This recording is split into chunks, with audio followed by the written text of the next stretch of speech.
Namaste, sir. Good evening. Yes, Mr. Shinde, we are ready for the next lot of questions or maybe clarifications. Please go ahead, sir. I wanted to know just a very small point, the key differences between Vedic astrology and Western astrology. Well, Vedic astrology and Western astrology. Yes, The similarity is that 12 zodiac signs or Rashis are taken into consideration. yes, However, in Western astrology, yes. the planet which is our prime focus or becomes a strong basis of the horoscope is the planet Sun in Western Okay, astrology. wow. Whereas in Vedic astrology, the planet on which the prime focus is and which becomes a strong basis of the horoscope is the planet Moon. Oh, So that is the key difference between Vedic astrology and Western astrology. In addition to that, the reading of planets with respect to Sun or relative motion yes. with regard to Sun Okay. is taken into consideration largely Oh, in Western astrology. great. Whereas in Vedic astrology, the planetary positions and the movement of planets Okay. relative with regard to the position of the moon or with respect to the moon is Yes. largely taken into consideration.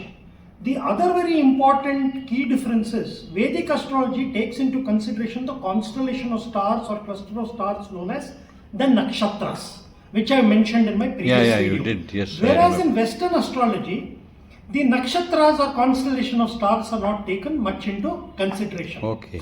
Going ahead, Western astrology takes into consideration planets such as Uranus, Neptune and Pluto. Oh, Whereas Vedic astrology does not take into consideration Uranus, Neptune and Pluto. Oh. And they take into consideration very strongly two invisible planets known as Rahu and Ketu. oh, Rahu and Ketu, yes. yes. That is one thing. Going ahead, there's one more point I would like to tell you. Where Western astrology is very simple. It only talks about a few positive points, a few negative points Okay. of a person and his life. And it is largely focused on predicting on the basis of transit of planets from one zodiac sign to another. Great. Whereas Vedic astrology is so large that 120 years prediction is given in a person's horoscope. Ooh. And all matters of a person's life, any matter, any dimension of a person's life, Great. and from year to year, month to month, quarterly to quarterly, half yearly to half yearly, Yes. for every phase you can read, Okay. a person's issues, problems or destiny in Vedic astrology. Great. And Vedic astrology further involves a lot of spirituality and philosophy. Wow. Western astrology doesn't talk much about philosophy and spirituality and things like that. Great, yeah. There are few commonalities, but these are the key differences. Wonderful, wonderful. That's very nice. And another thing is, are yoga and Ayurveda related or associated with the Vedic astrology?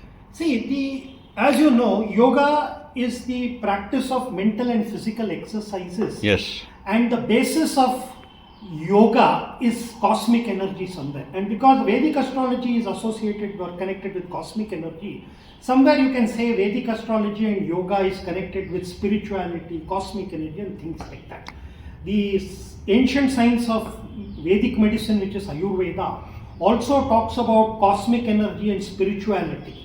And cosmic energy and spirituality are the key elements of Vedic astrology. Thereby, you can certainly say that yoga and Ayurveda are connected with Vedic astrology. Wonderful, wonderful. Thank you so much once again. All the best, Mr. Shinde. We'll see you soon, shortly. Namaste. Thank you. Namaste.